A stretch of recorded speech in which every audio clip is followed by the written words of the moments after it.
Hello friends, welcome to my channel. This is a today's question on LeetCode, and this question is basically daily challenge on 5th August, and the question is unique binary search tree. So we will read the question first and we will try to figure out how we can solve this question. So basically we are given an integer n and we have to return all structurally unique BSTs which has exactly n nodes of unique values from 1 to n. So basically we are having this n is equal to 3 and we have to return all BSTs from structure which are structurally unique, and the values of these BSTs is from 1 to n. So let us have a closer view for this input. So n is equal to 3. So for n is equal to 3 we can have these 4 BSTs with us. So let us try to find how we can get all these BSTs. So we will use some sort of recursion and we will try to find out all the BSTs. So yeah, so initially what we will do, we will have a root node with us. So basically we are having a root node, and somehow what we will do, we will find out all the subtrees on the all the binary trees, binary search trees on the left side, okay, and on the right side. So basically I'm talking about all the BSTs which will be the left child of this root node, and all the BSTs which will be the uh, right child of this BST. So this is basically this is a set which contains all BSTs on the left side, and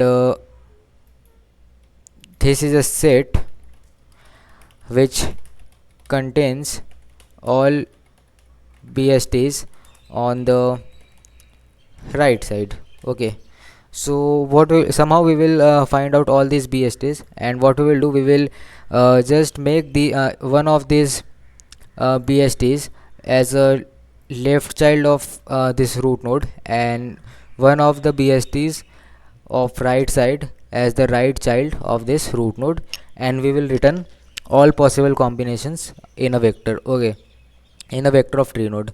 So basically main thing is that we have to find out left tree binary BSTs and right BSTs. So for this we will use a recursive function.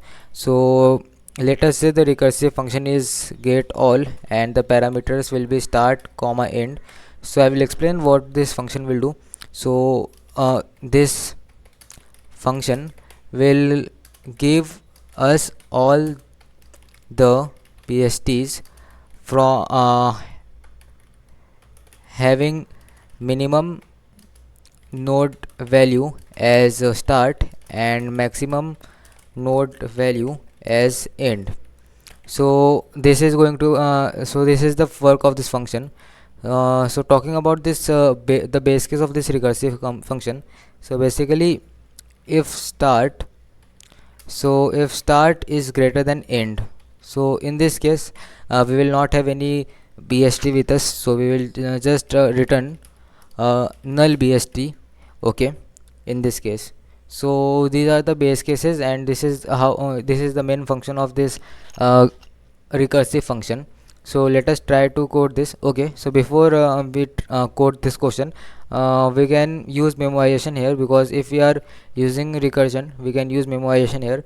So to reduce time complexity we will use recursion, okay. So now let us try to code this question. So basically for recursion we will use a three-dimensional DP vector. So vector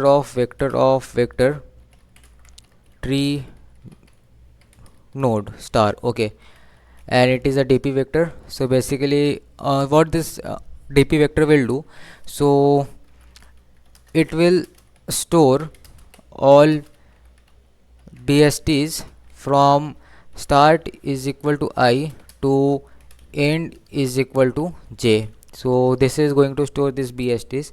So let us initialize this BST. So it will be of size n plus 1. So n plus 1, and vector of vector so vector this vector will of size n plus 1, and it will contain vector of tree nodes. Okay, a vector of tree node star. Okay, and the size will be initially 0. So this is the our dp vector, and what we will do, we will create a function get all. Okay, so the return type will be vector of tree node, so vector of tree node. Okay, and get all. So basically this will what this function will do, so I will write here, this function will return all bsts from start to end.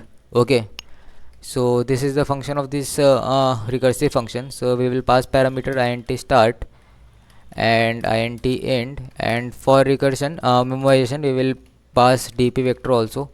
So vector of vector tree node star. Okay, and dp. So basically we are going to update this value, so that's why we will pass it by reference. So talking about the base cases, so base cases is nothing but if start is greater than end. So basically what we will do, we will store the tree nodes in or bsts in form of vector. So we will initially initialize a vector, so vector of tree node star answer. So base case is if start is greater than end. So in this case we will push back null tree or null bst in this answer, and we will just return our answer. Okay, and talking about repetitive cases, in order to avoid repetitive cases, uh, what we will do, if we know the value, or if we have vectors or bsts for start and end. So basically what does it mean, if start of dp of start and end is dot size.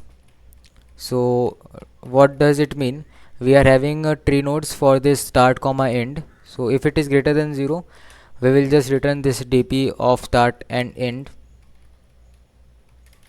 Okay, and otherwise what we will do, we will go for recursive cases.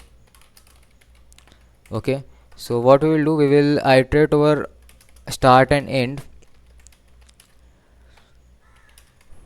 and so basically this I is going to be the value of our particular root node.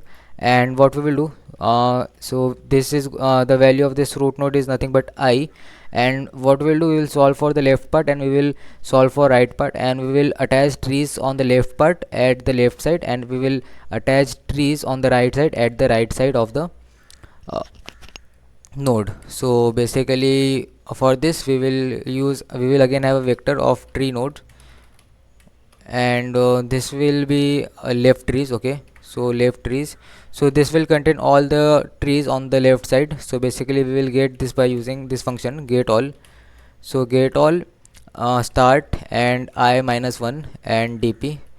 So this is nothing but trees on left side, and similarly vector of tree node star right trees, and similarly it will be nothing but get all, and start will be nothing but I plus 1, end will be end, and dp will be dp, and this is nothing but trees on the right side.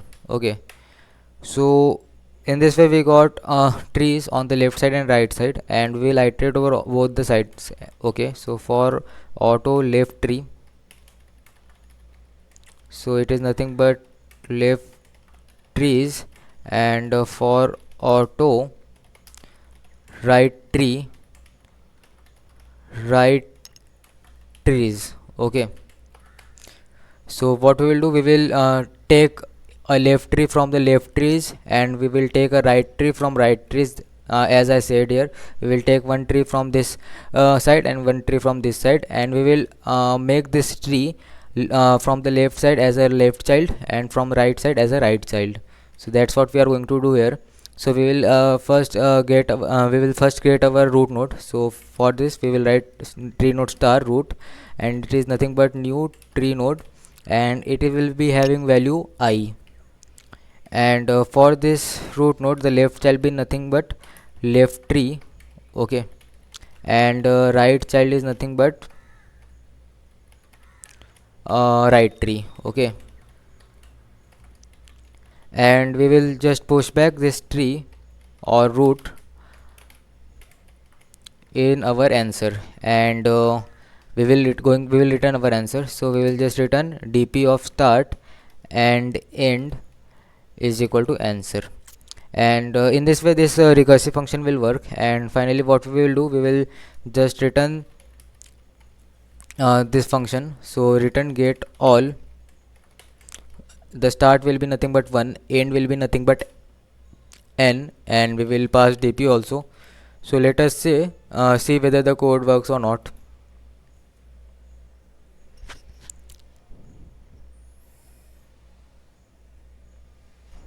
Hmm.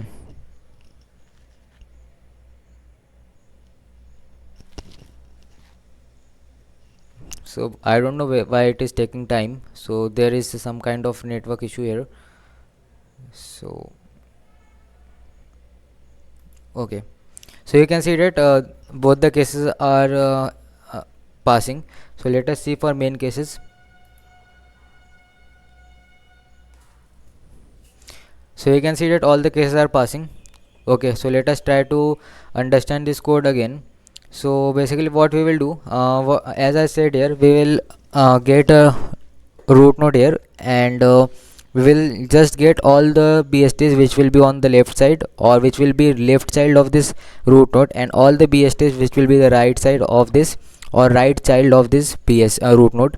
And we will just make combinations. So for this you can see that there can be total of 9 combination, 3 cross 3. And in order to find out all these BSTs, we will use get all function. Okay, which will return all the BSTs having minimum node value as start and maximum node value as end. So that's what we have done here. We have this what we have this get all function having start and end, and basically for memorization we have used dp vector here. So this dp vector will store all the BSTs which are having start is equal to I, and so basically its row contain the start value, and its column will contain end value, and it will store all the t nodes. So yeah, so in this recursive function we will have our vector of tree answer. And talking about base cases, as I have said here, if start is greater than end, so in this case we will just return a null, or we will so what we will do, we will just push back null tree in this answer and we will return answer. And in order to avoid repetitive cases, so if we will check whether we know the value corresponding to start and end. So basically if dp of start and end dot size is greater than 0, we will just return that dp. And otherwise what we will do, we will go for recursive cases. We will iterate over start and I, and basically I start and end. So basically I is nothing but the value of our root node. So as I have said here, I is nothing but value of a root node.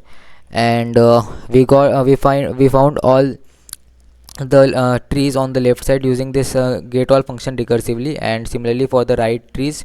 And we have iterated over all the right trees and left trees, and we have made the particular BST.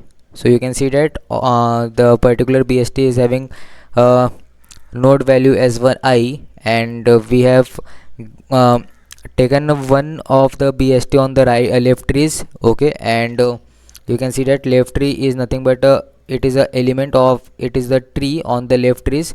And similarly for right trees, and this left tree is nothing but left child of this root, and right tree is nothing but right child of root.